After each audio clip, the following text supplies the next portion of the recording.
Good morning, everyone. Good morning, everyone. My name is, for those of you who don't know me, my name is Linda Jo Quinn, and I am the SICAP Community Development Coordinator with Westmeath Community Development. You are all most welcome to our very first virtual event, which is in place of our annual Disability and Older People's Day, which sadly we had to cancel due to COVID. We hope to be back in a hotel with it next May. So first of all, I would like to thank the planning subgroup of the Disability Working Group who helped with ideas for this event, and some members are taking part. Secondly, I would like to thank my own colleagues on the SICAP team, especially Martha McMahon, Ray Duke and Hubert Rooney, for all the technical help they've given to make this event possible. Thirdly, just to acknowledge that this event has been funded by SICAP, and Westmeath County Council also provided some funding towards it. Just to let you all know, we are recording the event and you will be able to watch it back next week as we are putting it on YouTube. This will also give people a chance to watch it who could not join us this morning. During the event, everyone will be muted so as not to have interference with our guests. Some of the speakers will be giving out phone numbers, so if anyone has questions, you can give them a ring later on. We will also be putting the numbers up on screen at the very end. We have a nice mix of information and music for you, so I would like you to sit back and enjoy. Remember to get yourself some water if taking part in the exercises a little bit later on. So first up, we have the talented Noel Farrell, who is no stranger to the airwaves, to entertain us with some music. So take it away, Noel.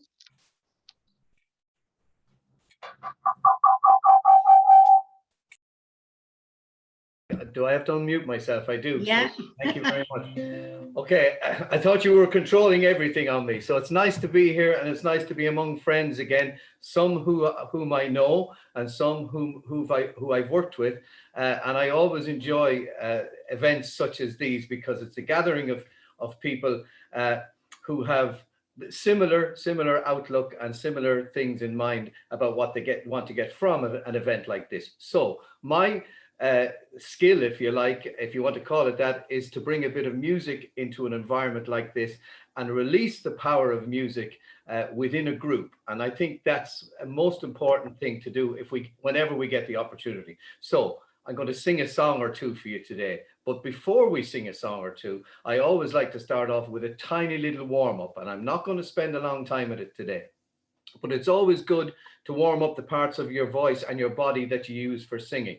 Primarily your mouth, your voice. So let's try a little exercise for 2 seconds by making the sound of a snake. And that goes like this. Look.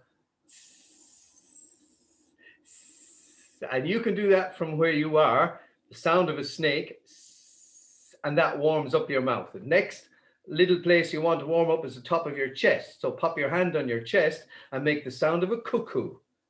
And a cuckoo goes cuckoo. Cuckoo, just like that, cuckoo. So if you all try that together, we're nearly there. Down onto your tummy with your hand, and this time very gently make the sound of an owl, and an owl goes woohoo, woohoo. So you can try that yourselves, woohoo. And from the owl, bring it back up into your mouth again, right out through your mouth, and this is called a hum, the humming of the bees. So start with the letter H, hum, and bring that right up into your mouth.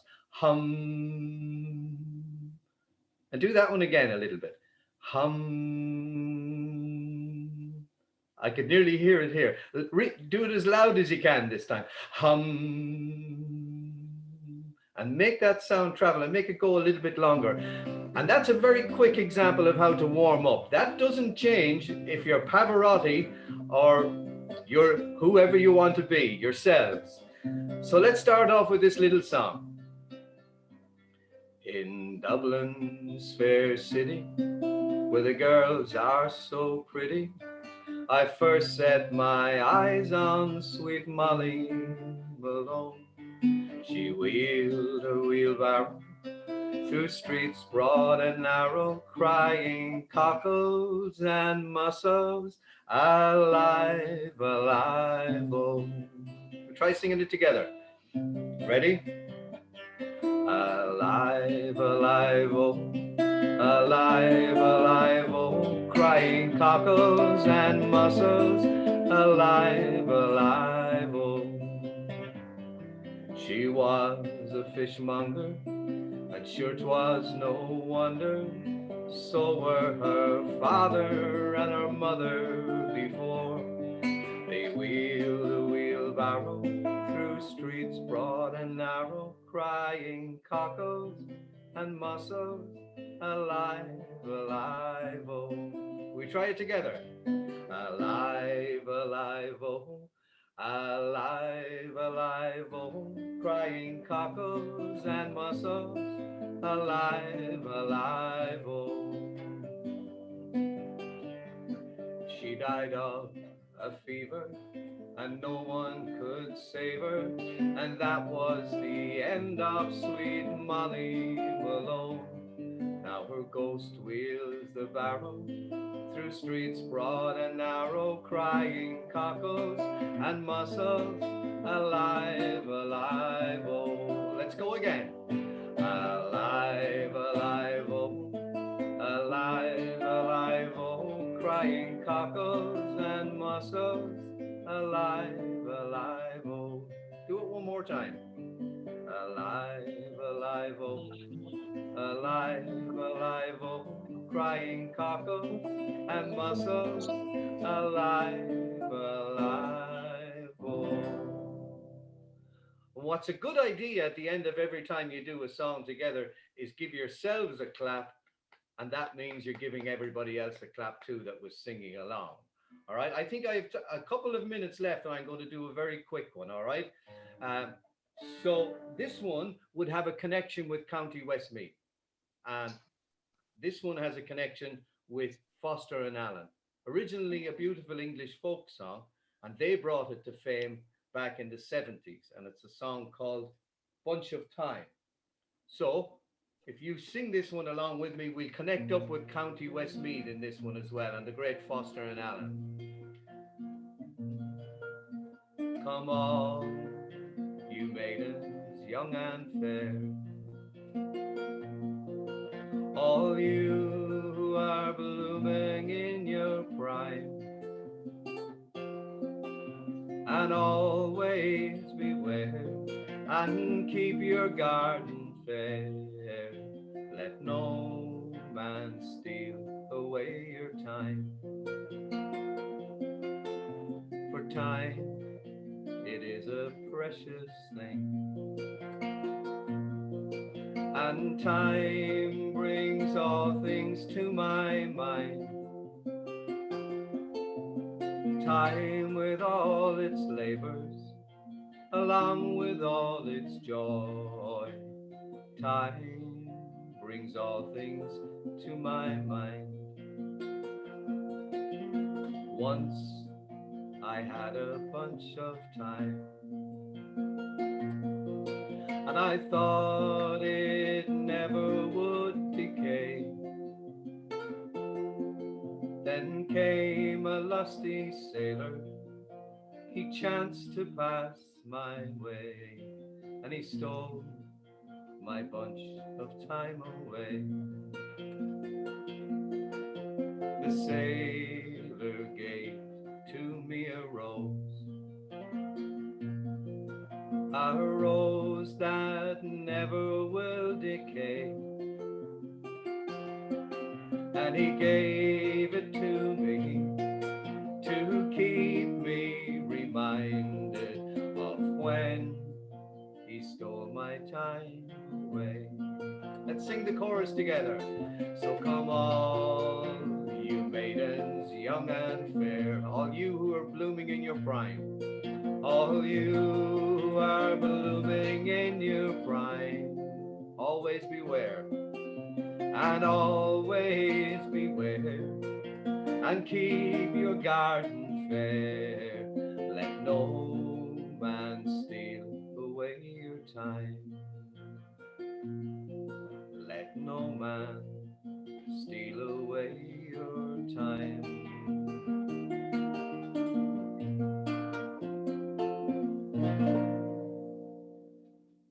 Thank you very much. Back to you, Linda Jo. Thank you very much, Noel, for entertaining us and with that beautiful music, and also for the voice exercises. That's really handy. Now we're going to be listening to Noel a little bit later on, but for now we have one of our own members of the Disability Working Group, Mark Ahern, and he very kindly made 2 contributions for us this morning. We will go to the first one now, where Mark reviews a favourite book and tells us about the positive effect it had on him and why he enjoyed it so much. So thank you, Mark.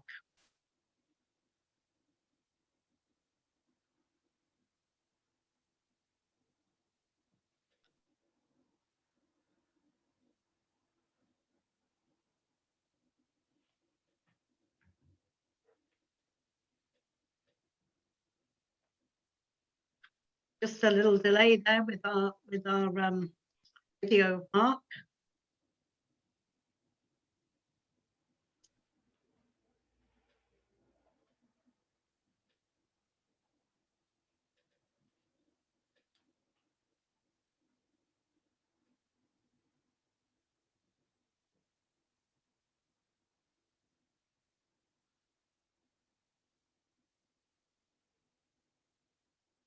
Noel, do you want to come in with another song there? There's a technicality somewhere. Yeah, no problem at all.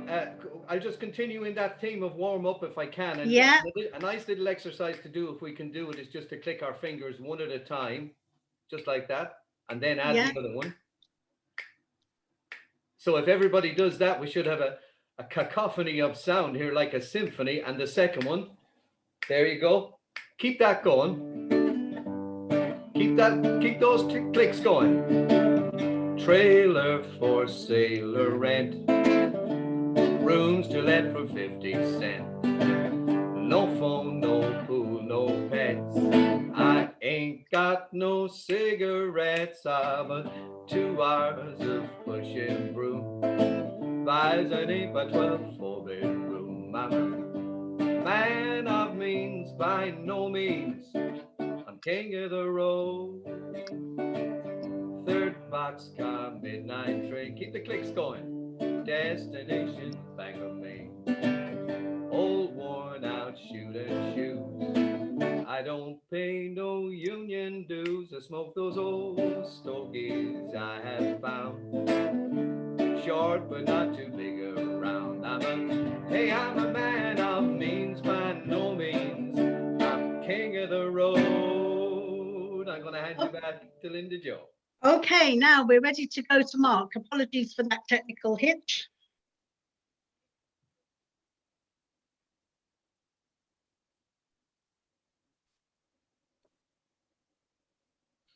Ladies and gentlemen, my name is Mark Ahern, and I am here today to talk about one of my heroes, Christy Brown. I read his book down very recently and did a review, so I'm going to read you my review of his foot, My Left Foot. This is obviously a famous film was made afterwards, after this book, which brought Christy Brown to worldwide fame. This was a book that I always wanted to read. Most of you probably have already seen the film and later inspired. I know it made a big impression on me when I saw it. It was one of the first times that I saw someone with a major disability. I found it inspiring to see that he was so respected in his community. For those who have not, Brown was the 10th of 22 children, 13 of whom survived. This is obviously back in 1920s, 30s Ireland. So back then, child mortality was very high, especially in the urban areas of Ireland. Brown was diagnosed with severe cerebral palsy, and his parents were told that they should put him into an institution and forget about him, because he would be, as they call it at the time, a mental defective. From what we now know, this would have been a death sentence as very few babies survived in these institutions, especially if they had disabilities. This novel was published in 1954, when Brown was still just 22 years old. So most of it is set 1930s and 40s Dublin. This was a very different time and place to modern Ireland. Brown relies on his family for all of his basic needs, and his speech in his early years wasn't intelligible to all but his closest family. That is why it is such a breakthrough when they realize that he is able to communicate by writing with his left foot. At first, it is just a letter, but with perseverance, especially from his mother, who gets a lot of credit for both the book and the film, he improves over time. His mother is the other central character in the novel. She is the one who doesn't give up on him and tries to get him to make the most of what he has. Later, Brown also uses his left foot to paint. It turns out that he's very extremely talented painter. And this is what brings him to wider public attention in these teenage years when he wins a competition. In a way, he was fortunate to be from such a large family, as his brothers brought him out and about with them. And there's some lovely passages in the book about the different things he gets up to with them. However, as happens with many people with disabilities, as he grows older, growing awareness of would be somewhat different leads to many insulating themselves. Alas, this is what happens to him, and it appears that he rarely left the house from the age of 8 or 9. There were people who cared about his plight, though. A young nurse who visits him and encouraged his writing, then later a doctor who believes that he can be cured by physiotherapy. In a way, I found this part of the book quite interesting, as Brown has perhaps inadvertently given a fascinating insight into the early beginnings of disability support services and treatments. At the time, the cause of cerebral palsy was unknown. It appears the doctors told him that with required effort, he could become, inverted commas, normal. They even told him to stop using his left foot, as this would hold back his recovery. Thankfully, he ignores them. Also, the benefits of the physio were perhaps oversold. However, it does make a difference and has benefited many people with disabilities, including myself, to this day. Back then, they had to rent rooms to carry out their activities. It's hard to believe that now, but that was the case back then. There is no central remedial clinic, no IWA, nothing, and it wouldn't be for another decade or so. And it shows all the hard work that went into forming these institutions and why they came to be. Brown's writing is quite funny at times, despite the dark content of basically being trapped inside a body that mostly doesn't function. He originally thought of putting mental defective in the title of his book to show how wrong the doctors were. Perhaps he should have. The film seems to include many things that are not in the book, possibly to spruce it up. There is no fight in a pub for a start. In fact, alcohol is not consumed at all in the book. In reality, Brown's an alcoholic, although I suppose he might not have been by 22, the age of 22, but this is an affliction he later suffers with. Also, there's no mention of his sister becoming pregnant and wedlock like in the film, which leads to him shouting at his father to leave her alone. I learned that there is a later novel he writes, which I'm definitely going to read, which is darker. Although he never admits that it's autobiographical, some parts of it were perhaps taken to make the film, or maybe it's just pure fiction. The novel ends fairly abruptly at the ceremony to raise funds for cerebral palsy, but he's still only 22 years of age. Unfortunately, he dies at the age of 49. He gets married to a woman who unfortunately may not have treated him too well, but you have to take into account what he was faced throughout his life, and those people around him said that he died quite content he's at the end of his days, you know. So he's the first of my heroes, and he's someone that I will always greatly admire for what he achieved against adversity. The second video we'll talk about next, I'm going to talk about a very significant disability activist. So I hope you enjoyed that chat. You'll hear from me soon. Okay, that was wonderful, Mark. So insightful. It would make you want to read the book or read it again if you already have, with a new perspective. Thank you very much. And we're going to hear from Mark again a little later on. So our next guest is Karen Jennings from the Alzheimer's Society of Ireland, who is going to talk to us about some tips on coping with the signs of dementia. This is a topic very close to my heart, and I'm sure many others have been affected. Karen speaks softly, so you might want to turn up the volume on your equipment. So over to you, Karen. Hello everybody, my name is Karen Jennings and I'm the Dementia Advisor with the Alzheimer Society of Ireland for Longford and Westmeath. I'm delighted to have the opportunity to speak to you today about dementia and the role of the Dementia Advisor in supporting people with dementia and their families and carers. Firstly, a little bit about myself. My background is nursing. I am a qualified nurse and midwife, and I worked in the community as a public health nurse for many years before moving into the area of dementia. So a little about the Alzheimer Society of Ireland. The Alzheimer Society of Ireland are a national non-profit organisation that work across the country in the heart of local communities, providing dementia-specific services and supports and advocating for the rights and needs of all people living with dementia and their carers. Their vision is an Ireland where people on the journey of dementia are valued and supported.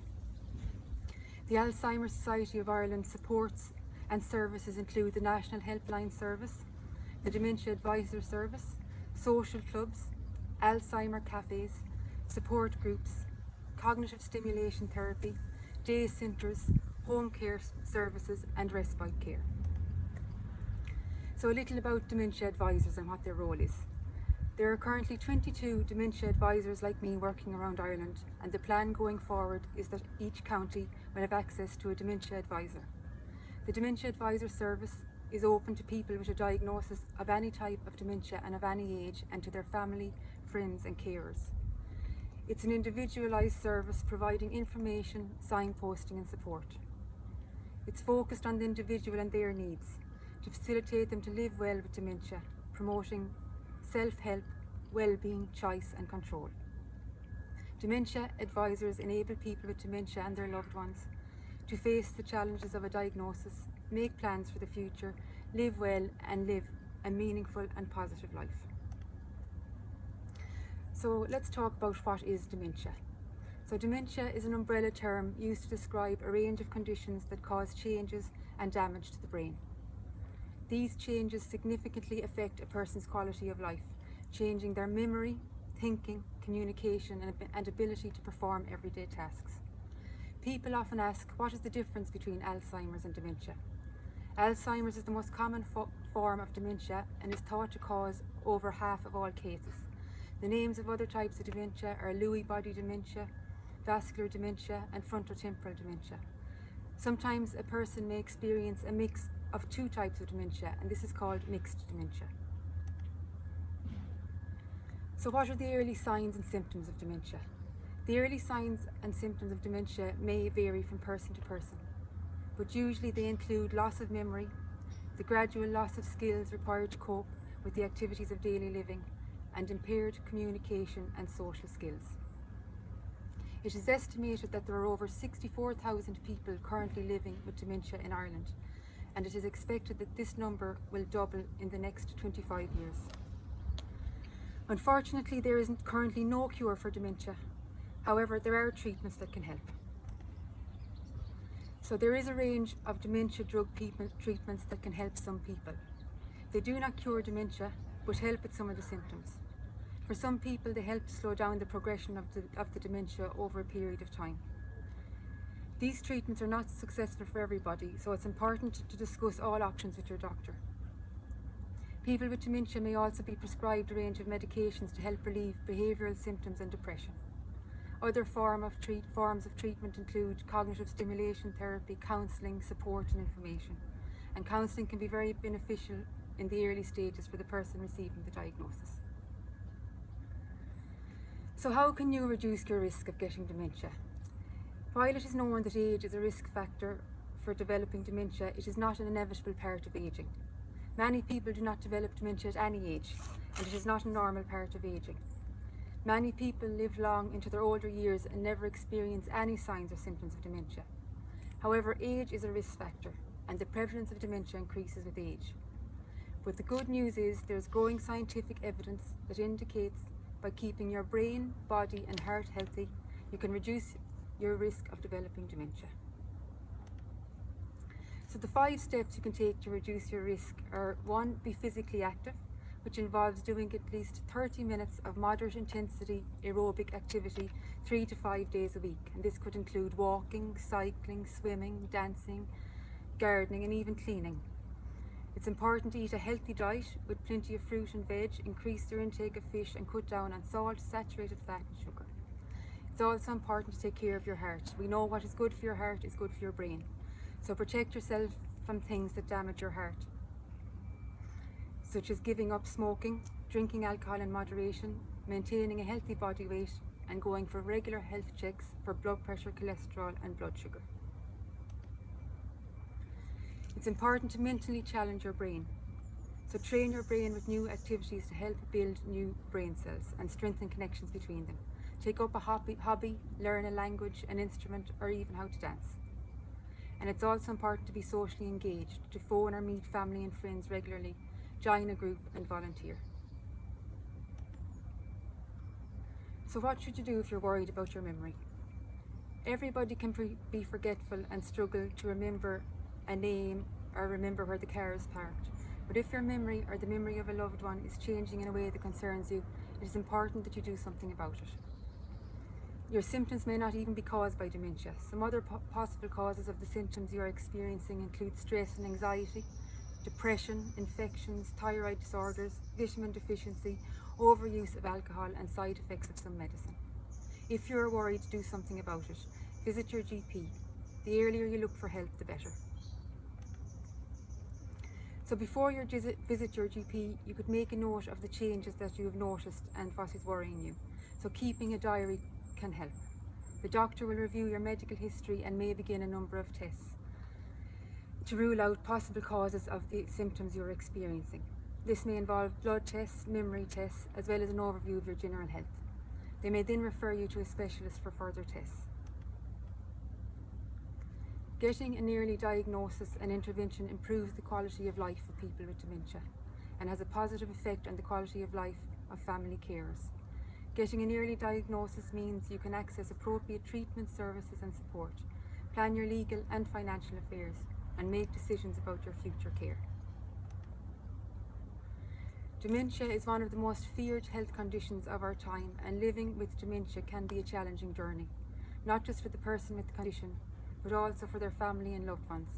But getting a timely diagnosis will enable the person with dementia to live as well as possible. Life doesn't end when dementia begins. Support is out there, and it is possible to live well beyond a dementia diagnosis. It's also important to remember you are not on this journey alone. Other family members, friends, healthcare professionals and the Alzheimer Society of Ireland can each, in their own different ways, provide practical, emotional and social support that will enable you to care for yourself, as well as your loved ones. Don't be afraid to ask for or accept help. It is important to remember you are still you, and focusing on the things you can still do and enjoy will help you to stay positive. With the right help and the right support when you need it, many people can and do live well with dementia for many years, continuing to enjoy the things they've always done and having an active social life. The more information and support you have, the better you can navigate the demanding road ahead. Start by learning about dementia, where to find support, and how to determine the care options that are best suited to you and your loved one. The Alzheimer Society is here for anyone affected by the condition, and there's lots of ways we can help you. To find out more information, visit www.alzheimer.ie, the Alzheimer Society of Ireland website, for more information. The Alzheimer Society National Helpline is a free and confidential service and opens Monday to Friday 10 to 5 and Saturday 10 to 4, and they can be contacted on 1800 341 341. Finally, a new study has found that people who feel enthusiastic and cheerful are less likely to experience memory decline as they age. So be kind to yourselves, be kind to each other, and don't forget to laugh. Thank you. Well, now, wasn't that absolutely some really helpful information there from Karen? And I know this topic is emotional for many people, so I hope some of you listeners found some comfort from it. Now, again, for something a little different, the members of St Hilda's in Athlone have been very busy putting together a display of the Jerusalema dance, which took the country by storm earlier in the year. We even did a little version of it ourselves here in WestCD, which was great fun to be part of. So sit back and enjoy the dance.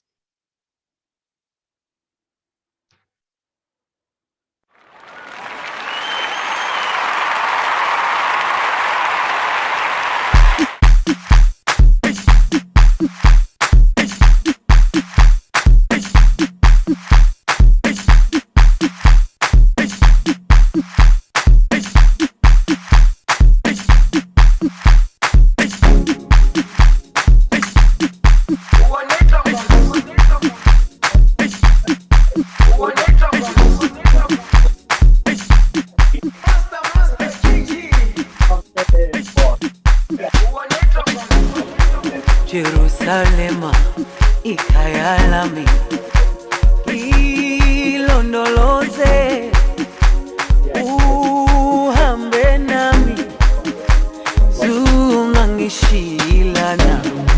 Jerusalema, ikhaya lami, ilondoloze, uhambe nami, zungangishilana. Dawo yami ayikholana, buso wami awukholana.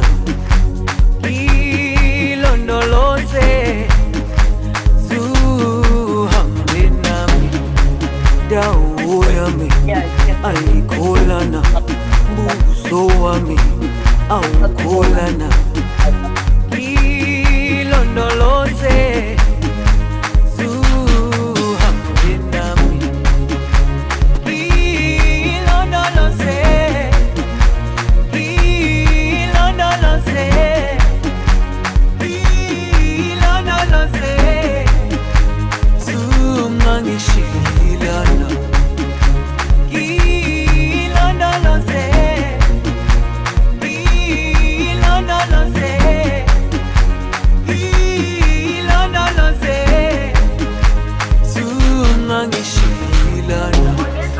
dawo yami ayikholana, buso wami awukholana. Ilondoloze, zuhambe nami. Dawo yami ayikholana, buso wami awukholana. Ilondoloze, zuhambe nami.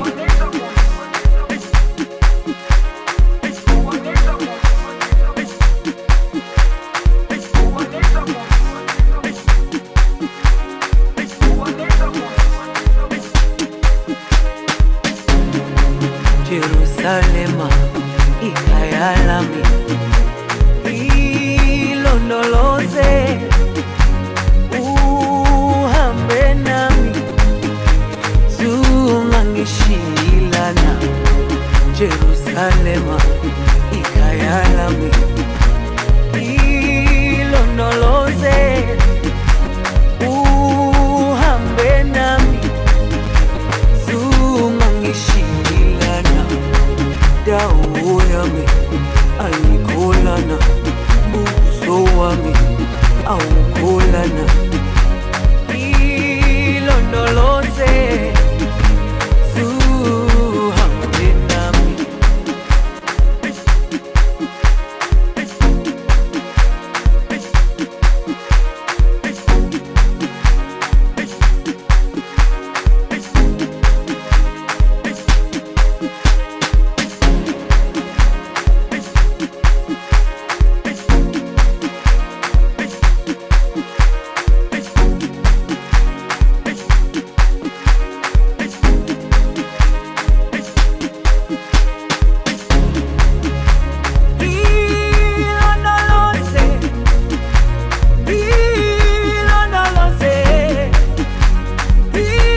Well, now, what an absolute fabulous display of dancing by the group.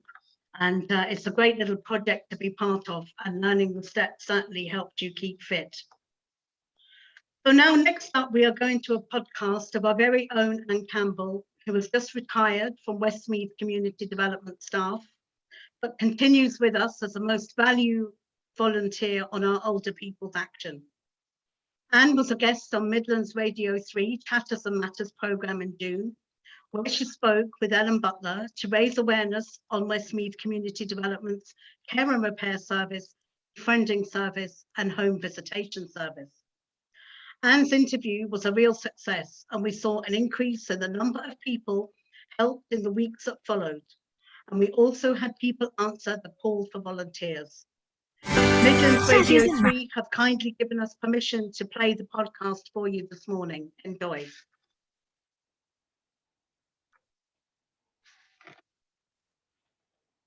Time. Socialising has more or less been cut out of our lives, and it's something that really, I suppose, we didn't probably realise is such an important part of our overall mental health and our well-being. Well, Westmeath Community Development are doing their very best to crack down on that and offer some assistance to older people and people with disabilities who may need some help. Anne Campbell, the Care and Repair Co-Ordinator with Westmeath Community Development, joins us on the line to tell us what they've been up to. Good morning, Anne. How are you? Good morning, Ellen. How are you? Very well. Thanks for joining us. So, look, to start off, tell us about these fantastic projects you have here in Westmeath, care and repair, home visits and befriending calls. Tell us a bit about them. Where did the idea behind it come from? The care and repair, it's a service for anybody over 60 in Westmeath.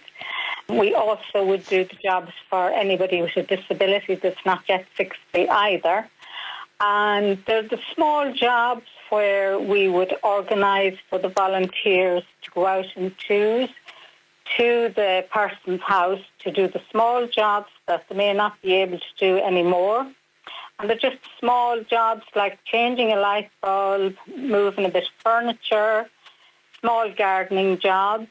And we would very often we would get calls or emails from the occupational therapist in HSC to put up the safety rails for the older person or anybody with a disability. And that's for their safety, like for a stair rail, a grab rail in the showers, in the bathrooms or beside the toilet, or coming in or out the back doors. And it's for their safety to grab onto in case of slips or falls. We would organise then for the volunteers to go out and fit those rails. And all our volunteers are Garda vetted, and we would allow maybe about an hour or so for each job. If they didn't get the job finished in that day, maybe they could go back the next day and complete the job. It's fantastic, yeah, when you consider some people, they wouldn't be able for the job themselves at the moment, and they mightn't have maybe, family or neighbours around them to help out. So it's great to have that resource to call someone to come in, just do that small job for them. And I suppose a little bit of company as well then is the kind of added benefit too. It does indeed. And like in the past and with COVID and stuff, like people have emigrated and then they can't come back into the country, obviously, because of our COVID epidemic now. And because of that, we had to cancel the home visits for the safety of the volunteer as well as the older person. But the rails would obviously still have to have been fitted. That would be the outside rails.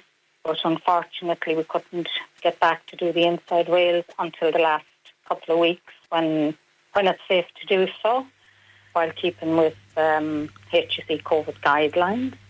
Right. And in place of the home visits, then we would have done the befriending call to the older person because they wouldn't get the home visits. So tell us a bit about that then. How did that work?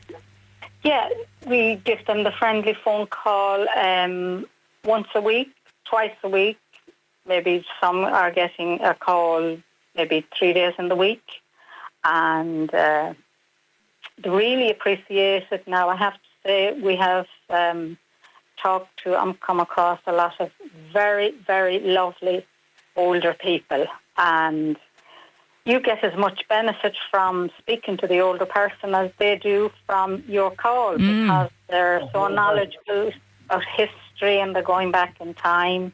And it's really interesting. It's really interesting, the befriending calls. Yeah, you'd love to be a fly in the wall for some of those conversations. Yes. I'm sure there's some very interesting topics they touch on. And you mentioned the volunteers then as well. So tell us a bit about who is volunteering. You said, of course, they're Garda vetted.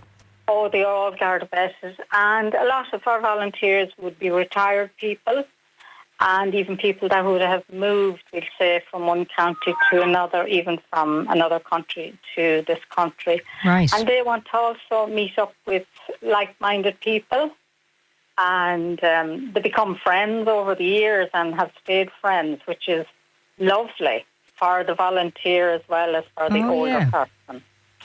And it works both ways, and we would love for more older people to even volunteer with us as well, to carry on calls like among each other.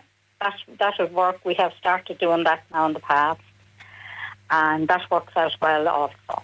Yes, yeah. No, it's great to maintain that connection, because, as you say, it was difficult with COVID and being kind of cocooned in your home, and you mightn't even see anyone for days. So to have that friendly voice at the end of the phone line, I'm sure was such a comfort to so many people in those kind of dark days that thankfully I think are behind us now. Thankfully they are, and please God, we're getting back now to doing the home visits again, and we're already having calls for the home visits to resume. Right. So we're going to get back.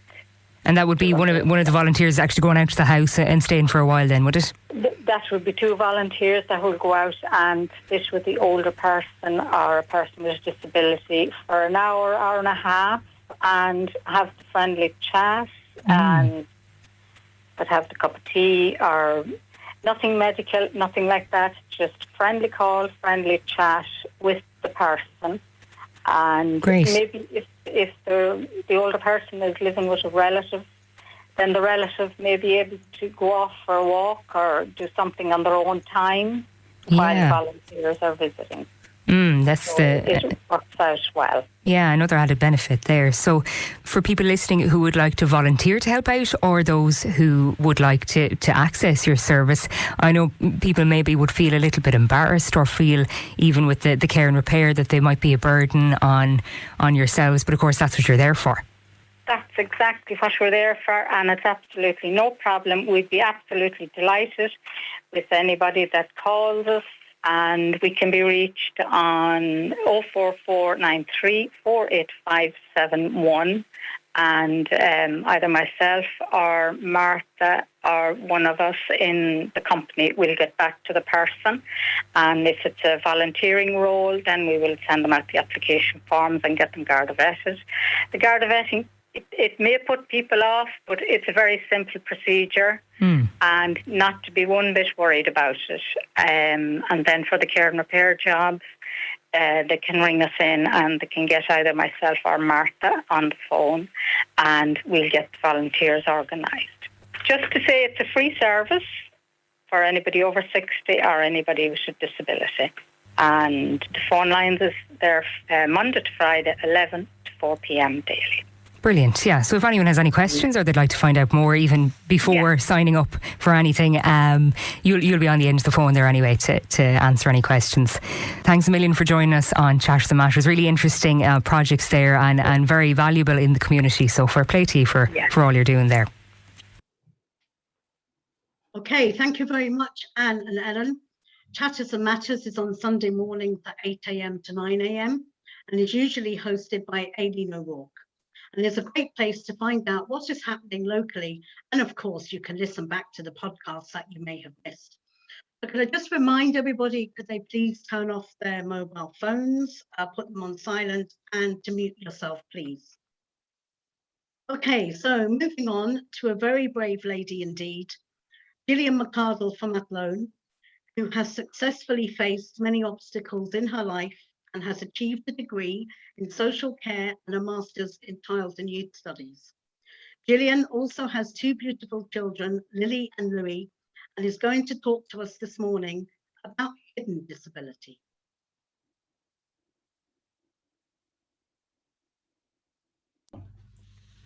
Good afternoon, everyone. My name is Gillian and I'm here today to speak to you about hidden disabilities. I suffer from epilepsy, which is very hidden. At present, looking at me right now, you think I'm perfectly fine. There's not a thing wrong with me. I'm the same as anyone else around the place. 5 minutes later, I could be on the ground and someone would be shoveling something into me to take me back to normality, as some people would call it. I'm going to talk to you today about challenges facing people with hidden disabilities. One main one to me would be employment.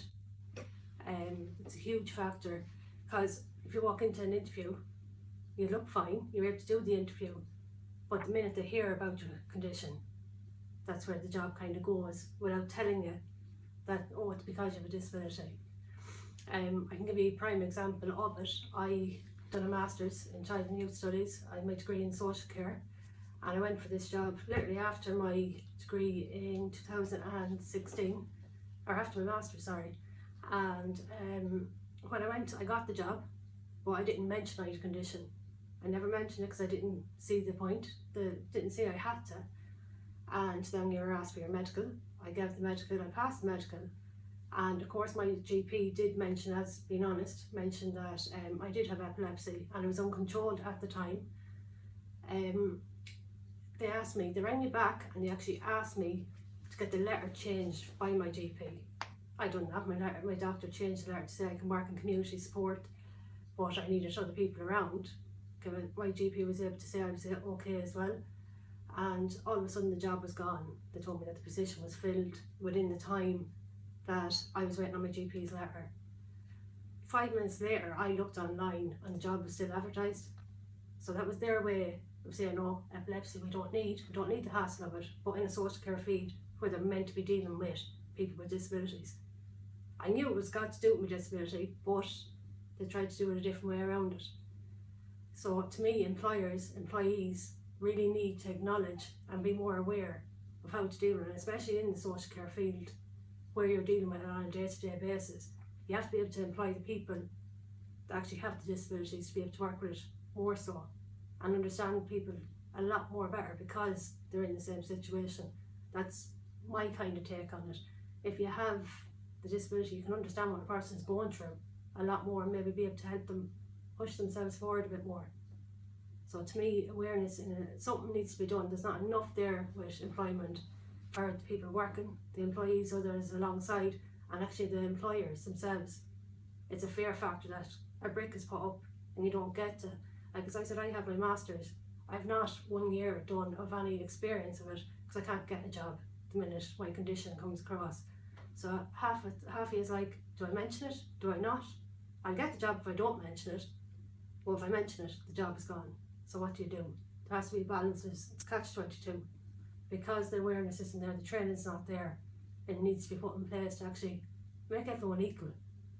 You do the work in college, you get the degree, you get the master's, and sitting there, 5 years nearly later, with no experience, because no one will employ you at the minute they hear you have epilepsy. Because you walk into the interview, you're fine. You get your medical, it's written on paper, you have epilepsy. Oh, sorry, that job's gone. That's a major challenge facing people with hidden disabilities. I'm not just on about epilepsy, I'm on about dyslexia, different things like that people don't know about. Go and see face value as in vision disabilities, you see a person's in a wheelchair, or different things like that. Others I'd be on about, say, going through college with teachers, lecturers, from never mind just college, but from start to finish.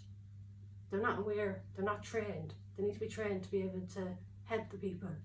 And then students in the class also to help the people. Instead of everyone being pushed aside that, oh God, we don't know what to do with this, call in someone else.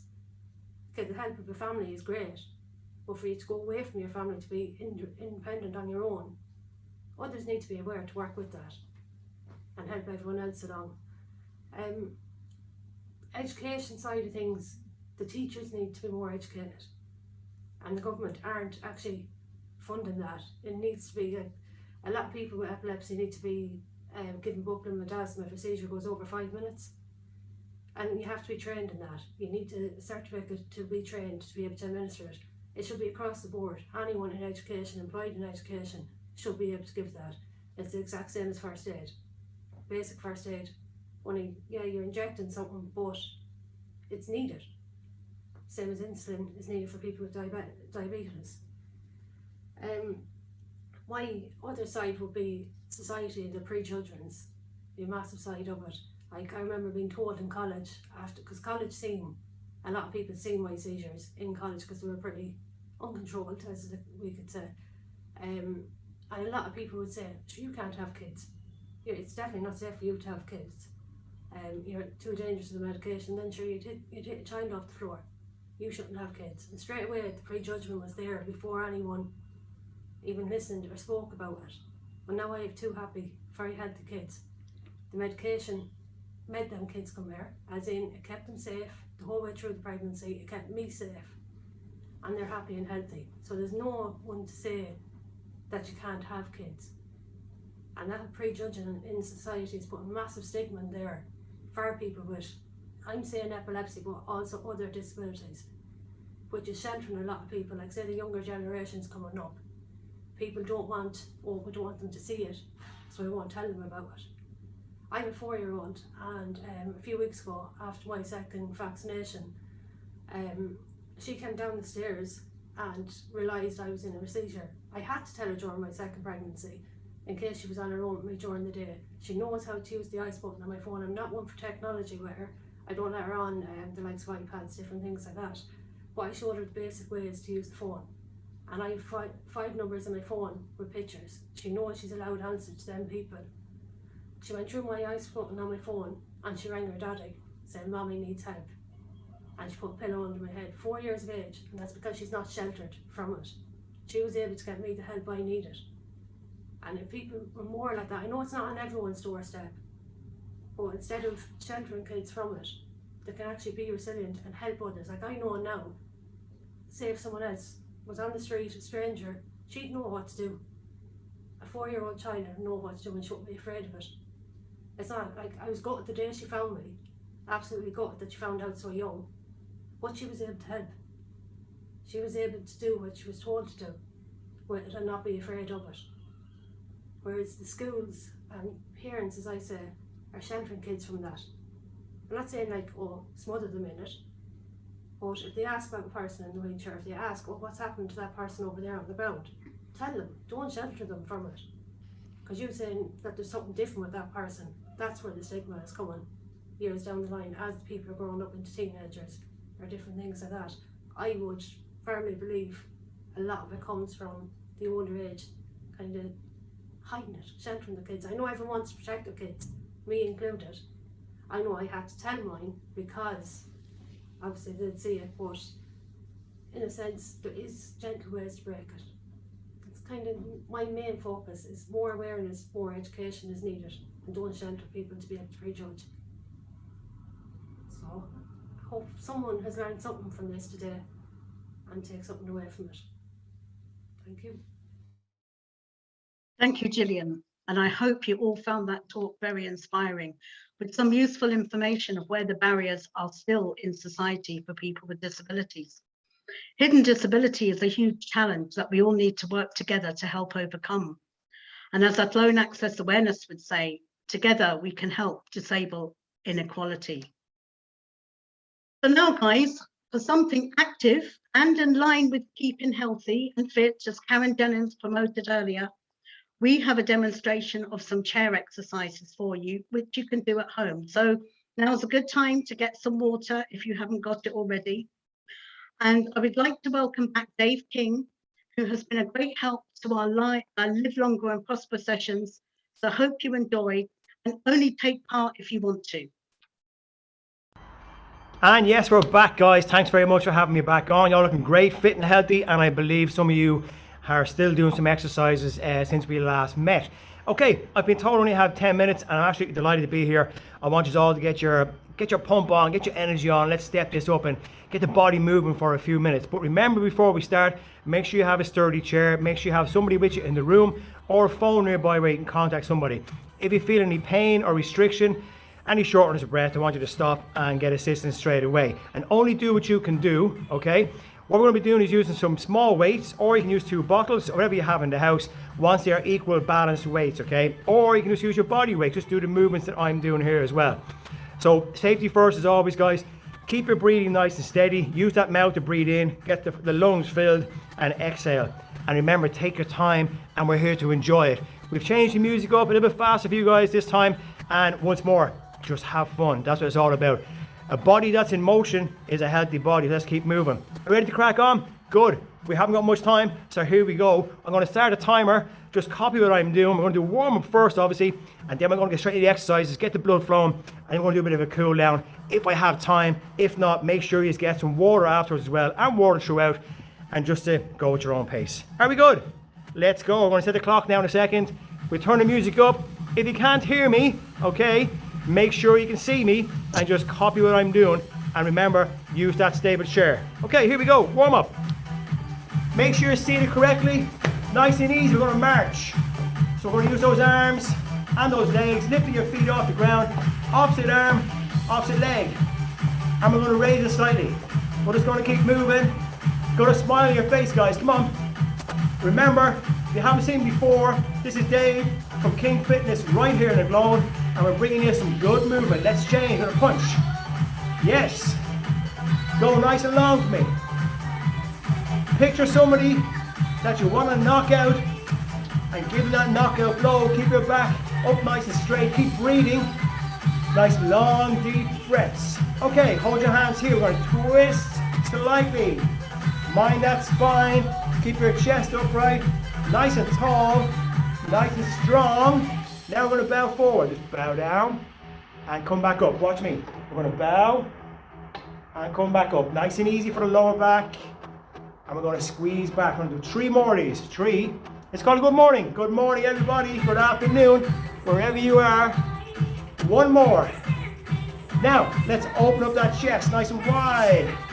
Good. All the way. We're going to open our back and our chest. We're going to do 2 more. Last 1. Now, I want you to roll those shoulders as we go forward. Nice big circles. Loosen up those joints. We're almost ready to go. Go the opposite way. 2 more. Last 1. Reach to the side. Nice and easy. Remember your pace. Just nice and easy. Okay, what's going to happen now is we're going to have 3 different exercises. We're going to go for about 25 seconds each, a little short break in between to catch your breath, and then we're going to go again. Okay, we're going to do 2 rounds. We're going to have 3 boxes, and we're going to change it up. Get ready. 5 seconds. Here we go. Grab your weights, grab your boxes, whatever you have. You're going to sit in. What's first? Curls. We're going to curl up for those biceps, those guns. We're going to squeeze them up. Go nice and long. So you see on the side here, we're curling up and lowering down. Again, nice and tall. If you have a kitchen chair or a nice hard chair, use that back support to stay up. Don't hunch forward, just stay here nice and easy. And we're curling. Good. Feel the burn already. I can see it. 2, 1. Down with those weights for me. You just relax here. We're going to work the legs down. So kick your foot out, heel to the floor. Heel to the floor, nice and easy. From the side, kick out and back in. So heel out and in.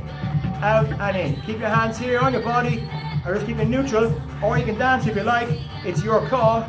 We're just getting some movement in the major muscle groups of the legs. If you want to stand up, you're more than welcome to the exact same thing. Now, get one of your weights. Be careful bending over, or your bottle. We're going to twist. Nice and easy. Just to the side and the opposite side. Keep that chest up nice and tall for me. So you're going to look left and look right. Nice and easy. We're flying. There's great energy. Come on, let's start working. Some of these aren't working. Come on, twist. Let's warm up that spine. All the muscles along the back and your core. Okay. Remember to pick your weight up properly. Control it. Arms here. We're going again. Round 2. And squeeze for those biceps. Let's get those guns on fire. Yes. Lock it right down for me to engage those triceps and squeeze up, head up. Keep breathing. I want to see you breathing. If you're not breathing, you want to go blue. Come on, squeeze up. Remember, if you need water, grab some water to stop doing what you're doing. You can also do it with no weights. We don't need weights, we just need tension. Good, squeeze. Perfect. Change with the legs again. Remember the heels out, heels in. Touch them, lengthen those legs. Off we go. Touch. It's like line dancing. Heel, touch, heel, touch. If you're feeling good, you can bring in the arms and you can go faster. Opposite arm, opposite leg. Yes. We're marching and kicking forward. Lengthen that leg, lengthen the hamstring. Get a rhythm. Good. We have a body twist coming up. So this time don't use weight or you can use your block. Whatever you want to do, just use that body. Get it moving. Here we go. And twists. Yes. Back to the center and twist. Nice and easy. Don't snap. Just control. We're just looking left and right. Good. Who's getting warm? Who's breathing heavy? Come on. I hope you're all prepared for this. A 10-minute intensive workout to get the body going for the day. You can do this every single day to keep your body moving. Shake it out and we're done. Okay, guess what? We have another round coming up. We're just going to change it up now. And we're going to use weights again, if you can. And if not, you just use your body weight. Are we good? Who's healthy? Who's ready? Who's happy? Ready to rock? We're going to go with shoulder presses in 5. So grab your weights. If you have no weights, just use those arms. Drive up. Remember, keep that chest nice and tall. Use that chair for back support. If you're finding it too difficult with the weights, just place them down nice and easy. Bring your hands to here and push right up. Get that full extension. Good. Drop those arms down to where mine are. Look. Yes. A little lower. Good. Now push up. We're working the shoulders. We're also opening up that back. Moving those scapulas right up and right down. Now, we're going to do a side step. So weight away. Feet in close. Touch out. Touch in. Yes, come on, you can get it. Left and right. Open and close. It's like a gate. Open and close. Touch. You can do this standing up as well. If you want, you can throw in the arms. Touch. Good. Now we have the movement. Now we have blood flow. Yes. Who feels it? Who's on fire? Get ready for the back. I want you to tilt over like so, and we're going to squeeze up. But use that back support again. Once more, you don't have to use weights. On the edge of the chair, you're going to bow forward and squeeze up. Let it roll. Good. Remember, you don't need to have the weights. You can just squeeze that back for me. Nice and controlled. Don't go too low to here. We want to keep that strong back, strong core. Keep your head neutral, your spine in line. Keep breathing, keep smiling. 2, 1. Oh, shake it out. We're back to those shoulder presses. Weights up nice and easy. Watch that back for me. Come to here. If you need water, if you need to stop, you grab that water, you keep drinking. Hydration is key. Not just for the body and the muscles, but also for the mind and the brain. Push, keep breathing. Control, breathe in, breathe out. Breathe out in that exertion, push it up. Good. We have the side step coming up in 5 seconds. Let's get a bit of movement now. Let's step it up for us. 2, 1. Weights down, make sure they're safe away. Go to that edge. We're going left and right. Are you ready?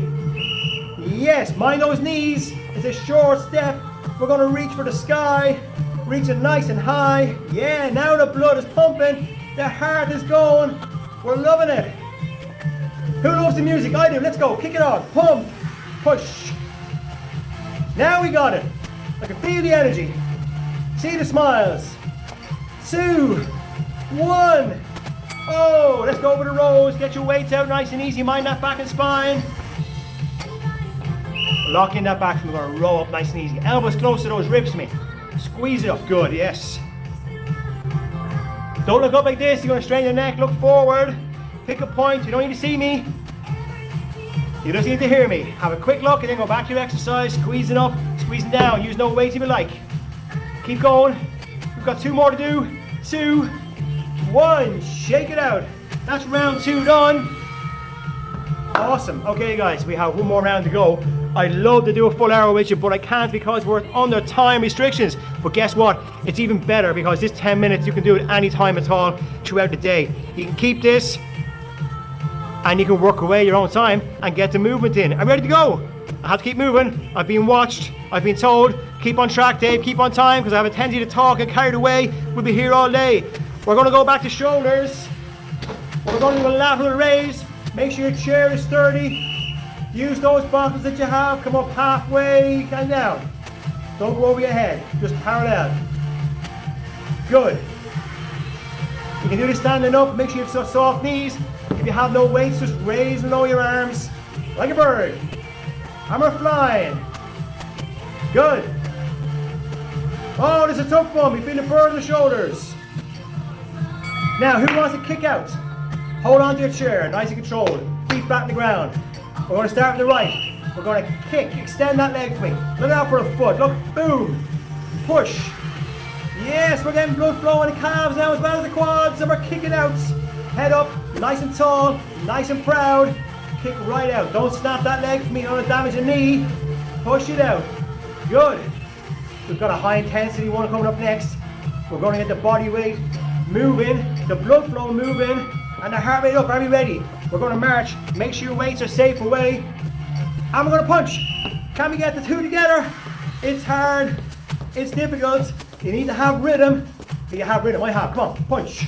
Legs going. Lift those legs to me. Heart rate going. This is the last round. We have one coming up. And then we're done. Then we cool down. We get some water. Push, push, push. There's no music. Here it comes. 2, 1. Shake it out. Last round coming up. Remember those arms only going to here and back down. Nice and tall, nice and proud. Squeeze it up. Here we go. 5 seconds left. Yes. How many seconds is left? We've got 15. Put those weights away if you like and just use no body weight. We're going to squeeze up with those shoulders, engage them, squeeze up to here. Look good. Now we have it. Lock in your core. Lock it in. Come on, squeeze. I want to see smiley faces here. 1. Shake it out. Get ready to kick. We're going to kick. Nice and controlled. Up nice and tall. Here we go. Push out. Hold on to that chair. We don't want you falling off. 15-second count, she said. Who can hear? I can. Here we go. The time is ticking on. Push. Extend. Drive it out for me. Come on, push. Now you have it. Good. Lift those legs up. Somebody's not wearing shoes. What's going on? Push. 2, 1. Rest. Shake it out. Last one. The march and the punch. Get that heart going. Blood flow is key. Are we ready? And punch. And march. Get the rhythm. Come on. Let's push as fast as you can for this one. Then we're done.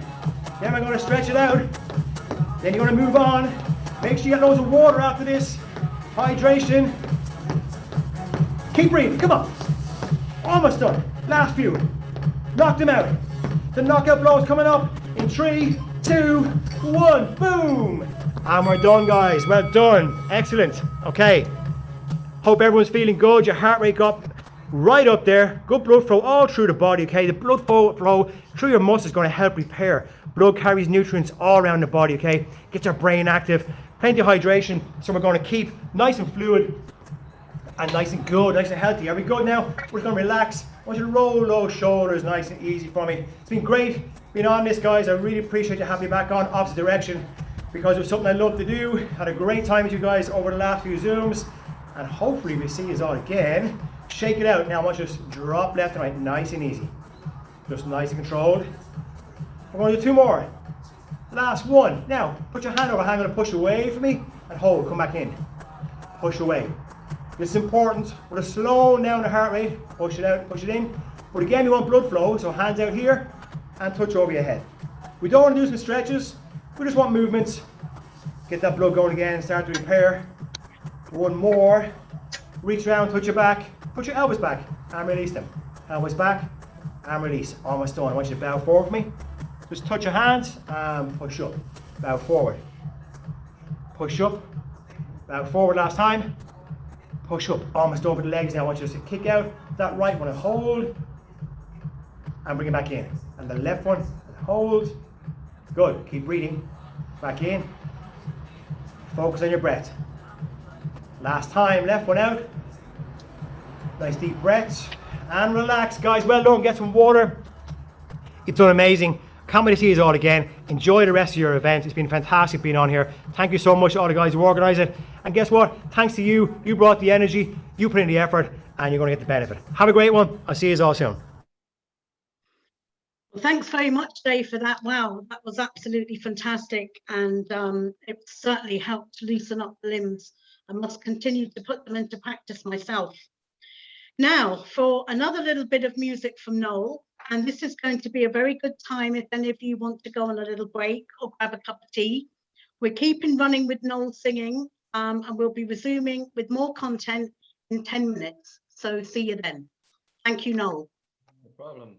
Can I just say hello to somebody? Paula is here with us today. So Paula, it's nice to have you with us. Paula is, I'm told, in a neck brace and was a little bit unwell. And so on behalf of everybody involved today, best wishes to you, Paula. Lovely to have you here today with us. And get well soon is the message from everybody, okay? So I hope you're enjoying today. So Paula, this is for you.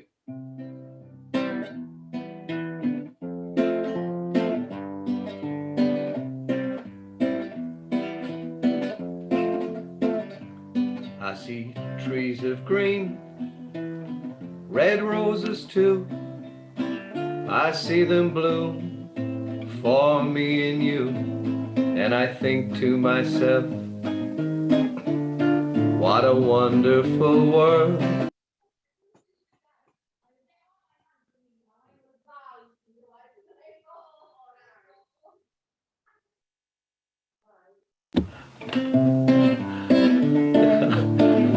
Did you get that message? You mustn't have got that message if I was told to unmute myself, so I better go back and retrace my steps over that again. To Paula, who hasn't been feeling well and is actually in a back brace, who joined us today, and we're delighted that she's with us. The message is get well soon, Paula, and I'm sorry you didn't have that message the first time, but I was muted apparently, so let's start the song again. I see trees of green, red roses too. I see them bloom for me and you. And I think to myself, what a wonderful world. And I see fields of green and clouds of white, bright blessed days and the dark sacred night. And I think to myself, what a wonderful world. The colors of the rainbow, so pretty in the sky, also on the faces of people passing by. I see friends shaking hands, saying, how do you do? They're really saying, I love you.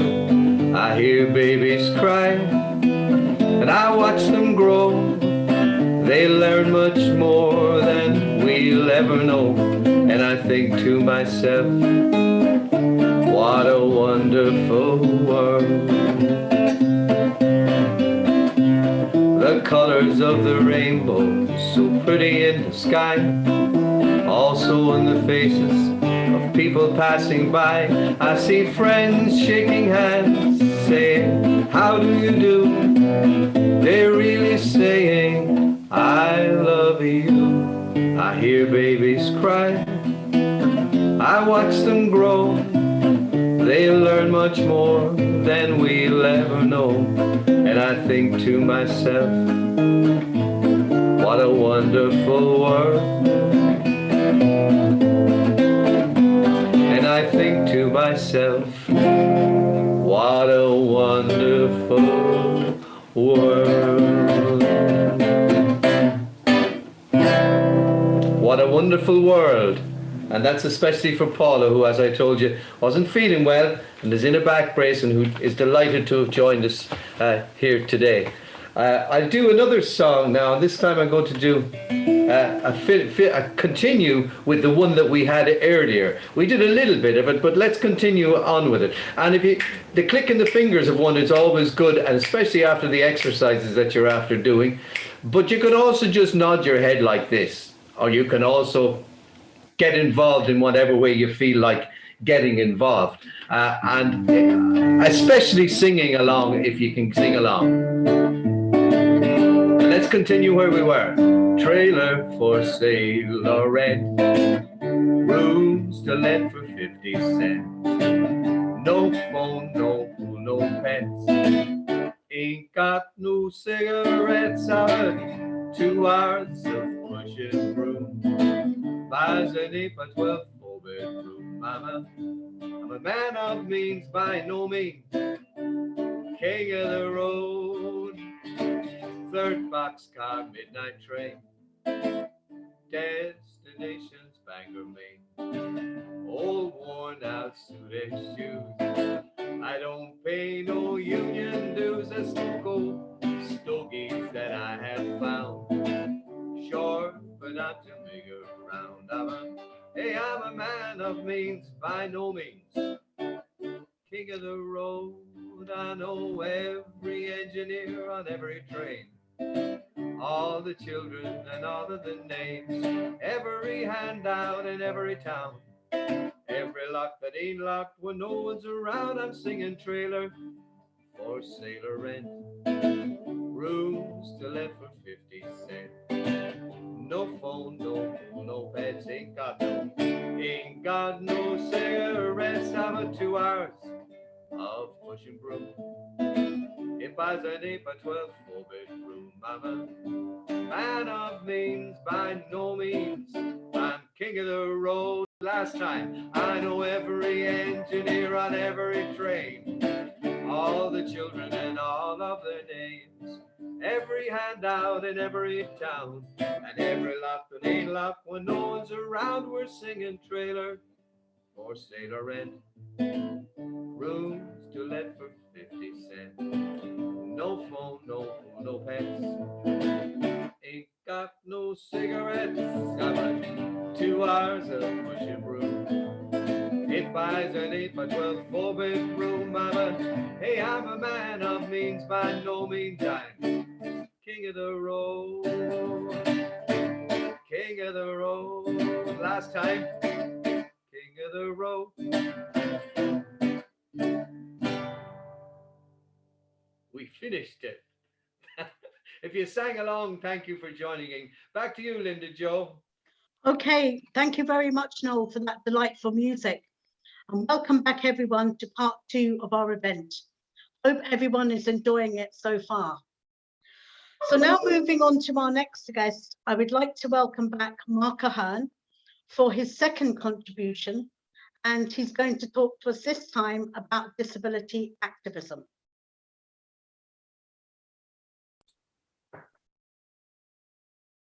Hello, ladies and gentlemen. I'm here to talk about my second person with a disability who's made a huge difference, and that's being, her name is Judith Human. So I learned about her from her book, Being Human, an unrepentant memoir of a disability rights activist. So this is a person that's made a big impression on me, you know.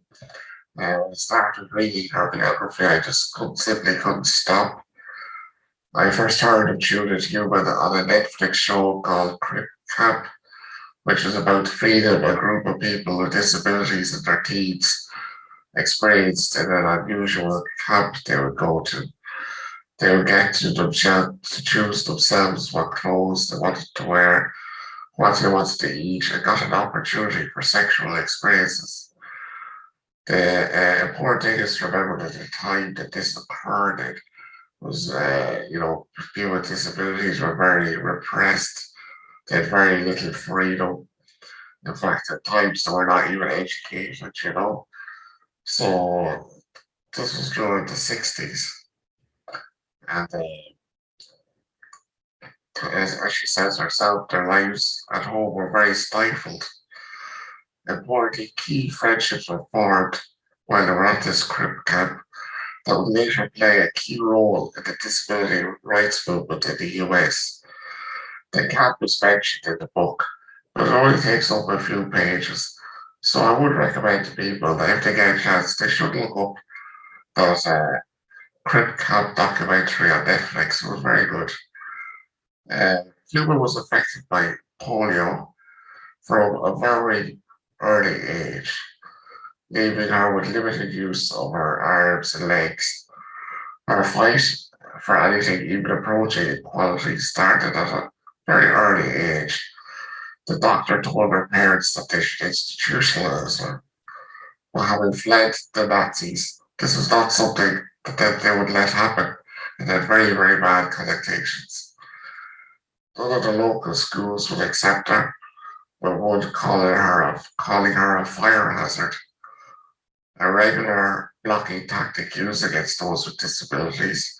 When I was going to college, that they used to say the same thing. We used to try and get, when some people tried to get access to nightclubs and that was sometimes used against them. But with her, I was used even trying to go to school. But she had a strong advocate in her mother, who eventually managed to get her into a special school at the age of 9. Fortunately, her mother had been teaching her prior to that, so she had not fallen behind the curve. From this inauspicious start, she goes on to become one of the most influential disability rights activists in US history, fighting for the right to receive an education, have a job, and just be human. As regards her activism, there are two things she is best remembered for. One is pursuing the New York school system, based on them refusing to give her a teacher's license due to her disability. And the second is for the role she played in the 1977 Section 504 sit-in of federal buildings. Section 504 more or less outlawed organizations to receive federal funding from discriminating on the grounds of disabilities. However, the government were slow to enact the law, leading to the sit-in. Of course, it wasn't plain sailing, and this was probably the most interesting part of the book, as a complex game of strategy and intrigue played out. The passing of Section 504 was an important precedent of the later American with Disabilities Act, whose consequences reverberated around the world, leading to many countries following suit with similar legislation. An important insight was also provided at the very early beginnings of the CIL movement, and not only through her own struggles, but also the different roles she played at Berkeley, where it all began. She also documents trying to spread the movement internationally, something that has benefited many people with disabilities in Ireland. Now, one thing I learned that I thought was very significant to me, anyway, was the crucial role played by people who were born with disabilities in the early CIL movement. When I originally heard the story, it was all about Vietnam, veterans and that, whereas actually the core people involved, many of them were born with their disabilities. And I thought that was very fascinating, and it's an important thing to state. Returning to human is the type of woman the movement as a whole was very lucky to have. Steely, driven with supreme intellect, I can't shake the feeling she underplayed her role in importance and events. The only drawback to this memoir is that it's very heavy on facts and sometimes lacks some more personal touch. Her romantic relations are barely covered, and true intimate details are rarely disclosed. However, I would recommend that you read up about her and learn more about her because of the crucial role she played. And it's very important for people with disabilities to have important role models, to know that people who have gone before them, some of them have faced extreme adversity, but they managed to get through, they managed to make a difference. And she was definitely one of them. I hope you enjoyed my 2 talks. I'm afraid that's it for me for this time. Thank you. Bye. So thank you very much, Mark, for your wonderful input to this event, and hope you enjoyed participating. Now, one idea that came from our disability working group members earlier on in the planning of this was to look at accessible tourist places in Westmeath. So some of our members did some research regarding this, and a little video was put together to highlight a sample of them. So we're going to show this to you, and I hope you enjoy it.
So when we were doing the research, it was discovered that some of the amenities are accessible outside but not inside.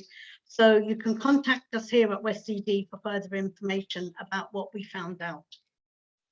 So now our next guest is no stranger to the stage in Athlone, and has had many years been a member of Athlone Musical Society and Athlone Little Theatre.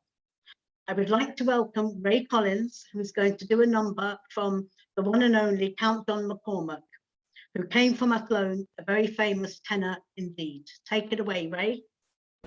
Good afternoon. My name is Ray Collins, and I'm singing a Count John McCormack song today called The Old House. Lonely, I wander through scenes of my childhood. They bring back to memory those happy days of yore. Gone are the old folks, the house stands deserted. No light in the window, no welcome at the door.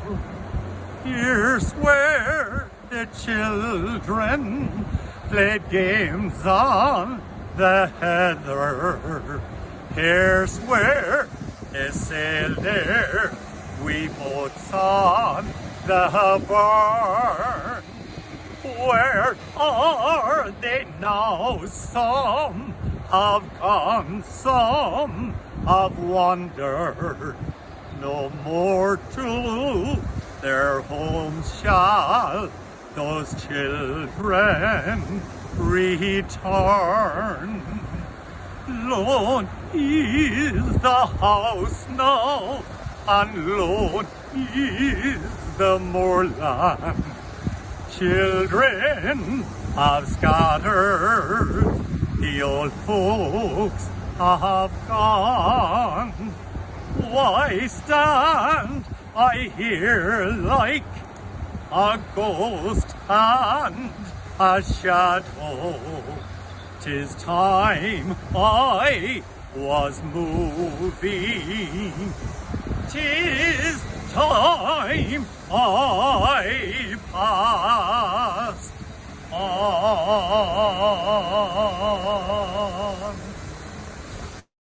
Thank you very much, Ray, for participating in today's event with your wonderful performance on the banks of the lovely River Shannon. Now, next up, we have Una Darcy, who works with TFI Local Link, who is going to tell us about the transport service available locally and how to access it.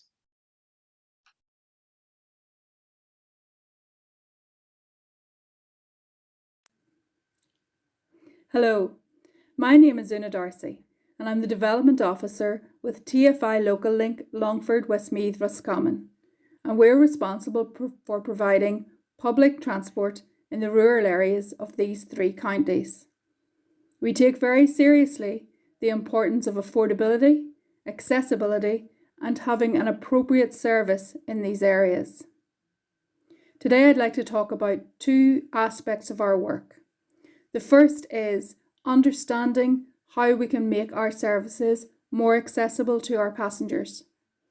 Most of our services are wheelchair accessible, and by this time next year, all of our services will be. But accessibility isn't simply about physical accessibility. We also understand that for many of our passengers, a companion is an important part of their accessibility to public transport. We also work to ensure that people who have needs that require just a little extra time and a little extra support are better understood. We use the JAM card, which stands for just a minute. The JAM card is available from our office, and you just carry it in your wallet or in your phone, and it just lets the driver know that you need just a minute, just an extra few seconds to gather your thoughts, to get yourself on the bus, to pay for your fare. And it's a very simple and very discreet way of just saying, I need a wee bit extra time. And sometimes we all just need a wee bit extra time. The other thing I'd like to talk about is our demand responsive transport. I feel that demand responsive transport is one of the most important things that we do in our work. Demand responsive transport means that if we have a bus in your area, we can actually send it to your door. This means that we collect you from your home and we drop you back to your home. In terms of accessibility and not having transport being a barrier to you having a full and independent life, demand responsive transport can help provide solutions to that. So how it works is you give us a ring, you have your air code, and we find out have we got a bus near you. Now hopefully we will do, and hopefully we can send the bus to your door. That's all done by ringing Chrissy on 044 934 0801, and she'll help you fill out a form. Obviously, with a service like that, it needs to be pre-booked, so you call ahead, and every time the service goes out, it goes a different route because it's collecting different people. So it's a brilliant service, and we'd love to see more people using it. The other thing about the demand responsive service is if we don't have a service in your area, we need to know that we don't have a service in your area. So it's great if people give us a ring, and even if we can't help you right now, we will add you to what we call our emerging need or our unmet need files, and we use that to help us develop our services. So it's really important to us that people continue to have conversations with us about what their needs are, about what services they need, about how we can improve our connectivity, because we are absolutely committed to ensuring that transport or lack of transport is not a barrier to anyone in Longford, Westmeath and Roscommon. And the team based in Mullingar, will work so hard to do our best by you. So we'd love to hear from you. So yeah, pick up the phone, give us a ring. We'd love to hear from you. And I hope you enjoy the rest of your event. Thank you very much for your time. Bye. Thank you very much, Una, for giving us such valuable information. And it's great to hear that if there is no transport in a particular area, it can go on an emergent needs list. That's absolutely fantastic. So next up, we have Val Connaughton from Moat, who has put on a little comedy show for us to help cheer us all up. So hope you enjoy his contribution. Well, take it away, Val. And there was the time during the last recession when the zoo in Dublin ran very low on money. And as if that wasn't bad enough, didn't a couple of the animals expire and die as well? The next thing, didn't the gorilla expire and die? And they couldn't afford to buy a new gorilla, so they put an ad in the Independent, and a gentleman by the name of Kevin Carroll seen the ad and up he went for the audition. He got into the hairy suit and he was hitting his chest, and the zookeeper said, "You'll do the job grand," says he. Well, all was going grand. He was in the cage and he was doing his thing, and he was jumping up and down, hitting his chest, and the people were coming in and they threw in monkey nuts and bananas and sweets. And sure, he was delighted with himself, and the next thing, an American came in one particular Sunday. And the American was so impressed with this gorilla, as he thought, he threw in a $5 bill. What a gorilla would do with a $5 bill, I don't know. But anyway, to show off, didn't the gorilla catch out of a rope that was hanging out of a branch? And he started to swing higher and higher and higher until he swung so high that he swung out of the cage he was in, and he landed in the lion's cage. And the lion was coming towards him, and he says, "Don't kill me, don't eat me," he said to the lion. And the lion says, "Will you shut up, or the two of us will be out of a job on Friday."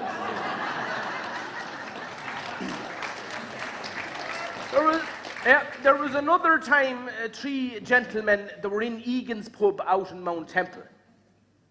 And they were out there anyway. One of them was from England, one of them was from Scotland, and one of them was from, of course, Ireland. And they were having a chat anyway, and the Englishman, he says, "We were doing an excavation over," he says, "in London," he said, "and we excavated down for the basement of a hotel, and we went down 100 feet, and we found copper wire. And what does that mean?" says the other two lads. He says, "It means we had telecommunications 100 years ago in England," says he. "Well," says the Scotsman, he says, "that's nothing." He says, "We were doing an excavation up in Aberdeen, and we were excavating for the basement of a large shopping centre. And we dug down 150 feet, and we found lead wires," says he. "What does that mean?" says the other two lads. He says, "It means we had telecommunications 150 years ago in Scotland." The Irishman, he says, "That's not." He says, "We were doing an excavation over in Athlone on the site of the Royal Hotel for the new shopping centre. And we dug down 200 feet and we found nothing."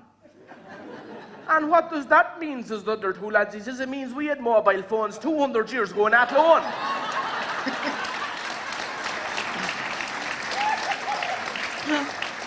Wasn't there a lad standing at the bar the same night? And he told one of the boys, he says, "Do you know," he says, "that 300 years ago in Athlone, the whole place was covered in forest. And it was full of cannibals as well," says he. And he says, "One Sunday morning, a cannibal and his son were out for a bit of a hunt, out around Clonow.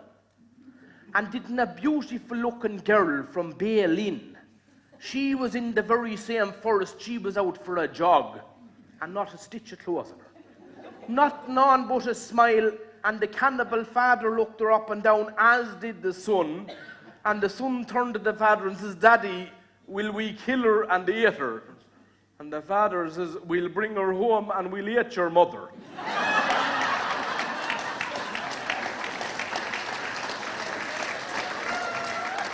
A lad went to Dr. Lynch's office there a couple of weeks ago. Up he went at high speed on a bicycle, jumped off the bicycle, ran into the office.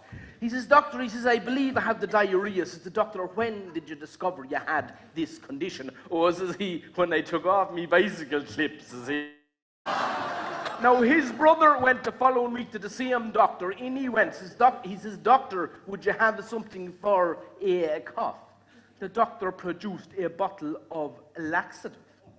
He says, "Doctor, are you sure that'll cure me cough?" Says the doctor, "You'll be afraid to cough," says he. Now, his first cousin was a lady, his first cousin once removed, but she got out. She went to the very same doctor the week after. And in she went, and she says, "Doctor," she says, "I want the contradictive pill." The doctor says, "You what?" She says, "I want the contradictive pill." Well, the doctor checked her out. He says, "I have bad news for you. You're 2 months ignorant." And her sister went the following week into the very same doctor once again. In she went, and she was holding her head like that. And she took down the hands, and the doctor says, "I noticed you have a scalded or a burnt ear." Says the doctor, "What happened to you?" "Well," says she, "I was doing the ironing," says she, "and I was listening to Radio 3.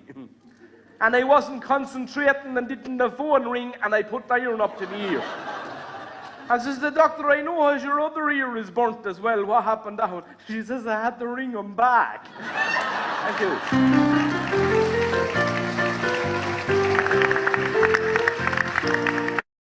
Okay, so thanks very much to Val for his contribution. Good to have some light entertainment. So now we're coming to something completely different. And with minding our mental health such an important topic, especially due to what we have all endured over the last 18 months with COVID, we thought it would be useful to organise a session on mindfulness. So I would like to welcome Denise Coleman, who is going to cover the session. Denise has worked in the area of health and well-being for over 30 years. She has an MSc in mindfulness-based interventions through University College Dublin and has trained in advanced trauma-sensitive mindfulness. She currently delivers a range of mindfulness courses to both adults and children. So over to you, Denise. Yes, thank you, Linda. Good morning, everybody. What an amazing morning. I hope you had a good time. I had a brilliant time listening in. So yeah, mindfulness, it's a word we're hearing quite a lot these days. What is mindfulness? So just before we begin our little practice, mindfulness is defined as present moment awareness. And that can even be a little confusing sometimes. So what that means is it's paying attention on purpose, in the moment, with some curiosity and ease, kindness, just to how things are. So without further ado, as our time is limited, I'm going to invite you to just settle into a comfortable position. So I know you've been sitting down and dancing and exercising. So see if you can allow yourself to settle into a little quieter position. So as I said, sitting down or lying, and just check if you need maybe anything else, so a blanket or a cushion. So use this little space as a support for yourself. Uncrossing the feet.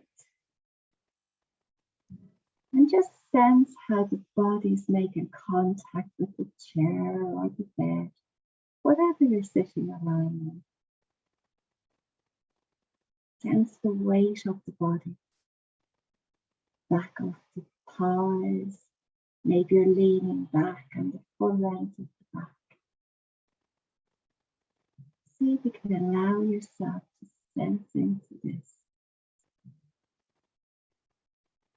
Softening the mouth and the tongue. And then if it's okay for you, closing the eyes. And you know, if you prefer to keep the eyes open, by all means do. But it can be helpful to just soften the gaze a little. So I'm going to ring my bell as we begin.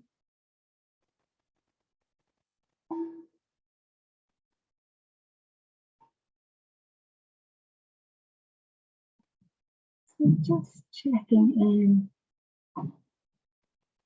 how you are, what's here for you in this moment. So inviting you to turn inwards. Maybe checking in what's going on in the mind.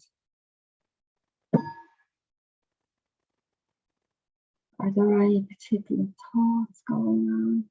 Is the mind thinking?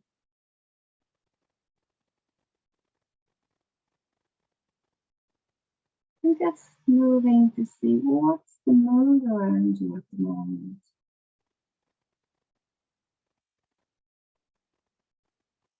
So maybe you're still enthusiastic from the morning and feeling a little tired as the session's coming to an end.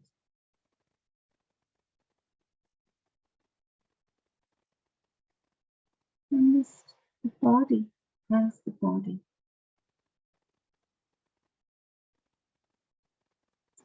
So just allowing yourself to notice what's here in this moment.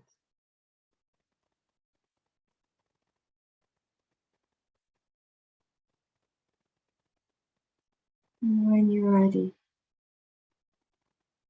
just bring your attention to the breath.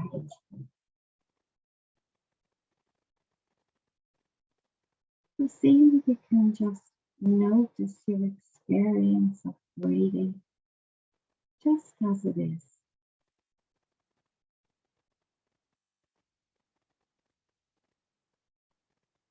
Following the breath as it comes in and following the breath as it goes out.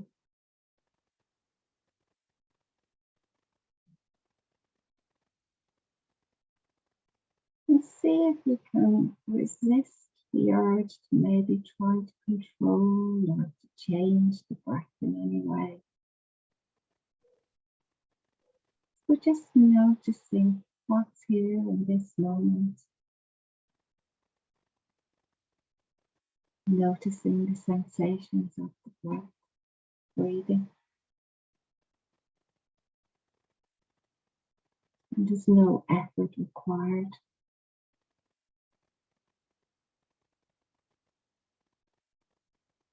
And if the breath is not there for you for whatever reason, see if you can rest your attention on maybe the hands or feet or the body.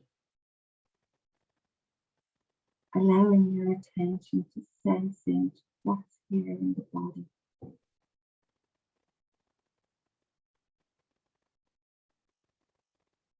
So can you notice the in-breath?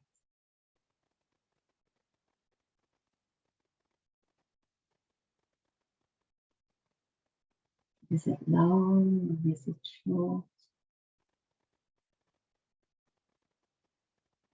And everybody's experience is different. So seeing if you can just be present with what's here in your experience in this moment.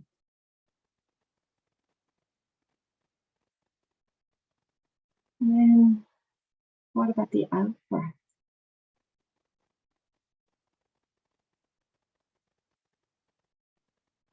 Is the out-breath longer than the in-breath or shorter?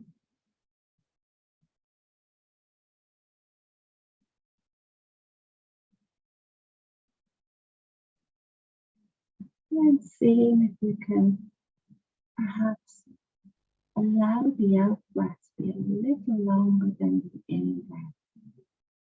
So as you inhale, you're inhaling some nourishing breath, and as you exhale, just let go of anything that you don't need at this moment in time.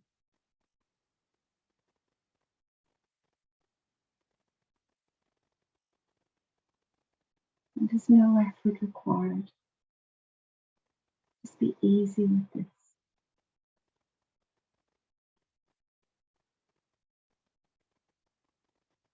And when you're ready, sensing where you can notice the breath entering the body most vividly. So this could be at the nostrils. So maybe noticing the sensations of air as the breath touches off the nose on the way in, and then again on the way out.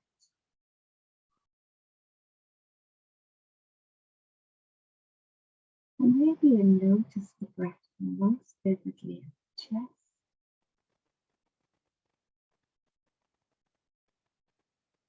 See if you can sense into those little movements, little sensations as the breath comes in, sensing the little movement or rise in the chest. And as the breath goes out, chest subsiding a little.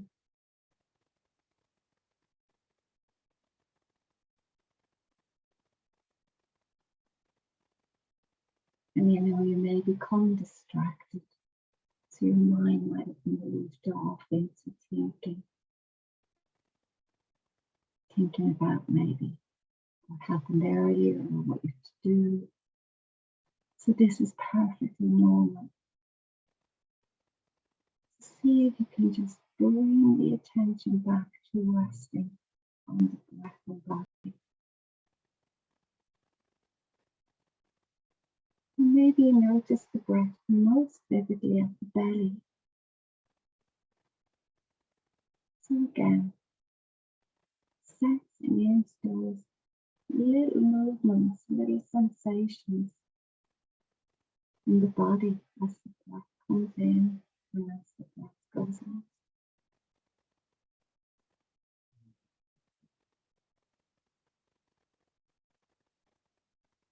So as best as you can, allowing your attention to rest on where you notice the breath enter the body most vividly.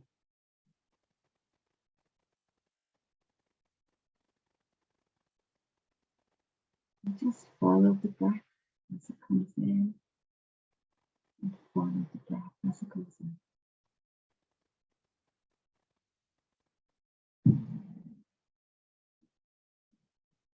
Noticing when the urge happens to maybe control the breath. See if you can just pull back a little and allow the breath to breathe as it breathes organically every day.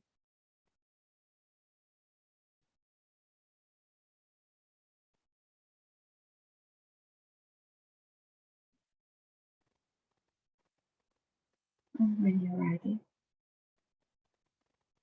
inviting you to expand your awareness around the breathing to the whole body.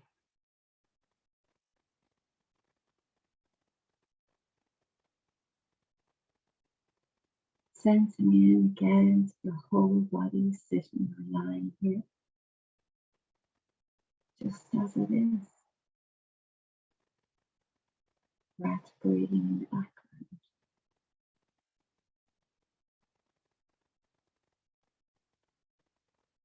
And then expanding the awareness a little further to the space around you, to your environment.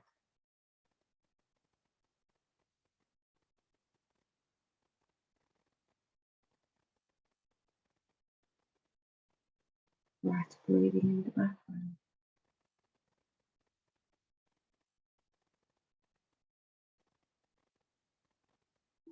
And as I ring the bell, I'll ring it 3 times, inviting you to see if you can maintain that sense of presence. And just allow the bell to be a gentle reminder that the practice is coming to an end.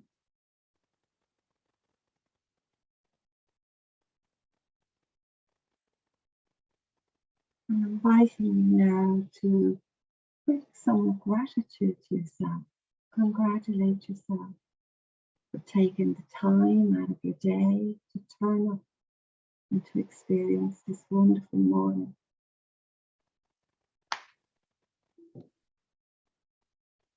and the final bell.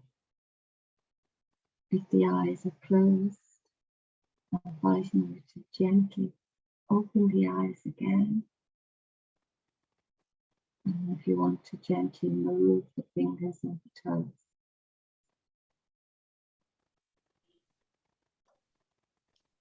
So thank you everybody for your presence and for your practice. I hope you enjoyed that mindfulness practice.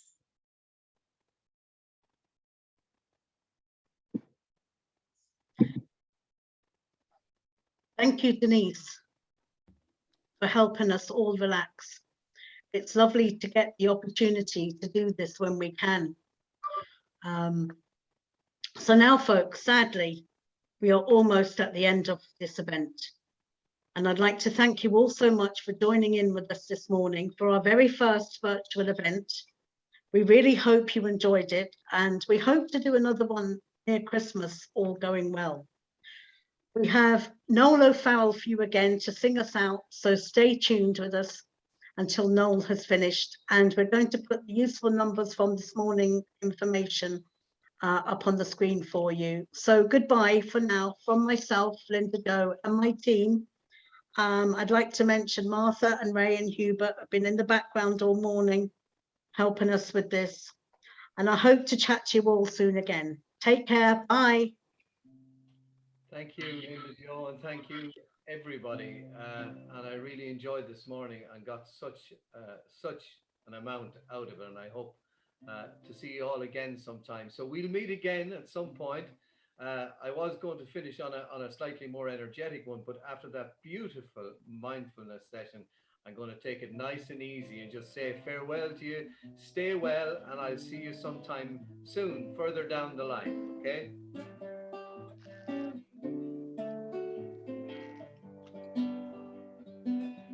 We'll meet again.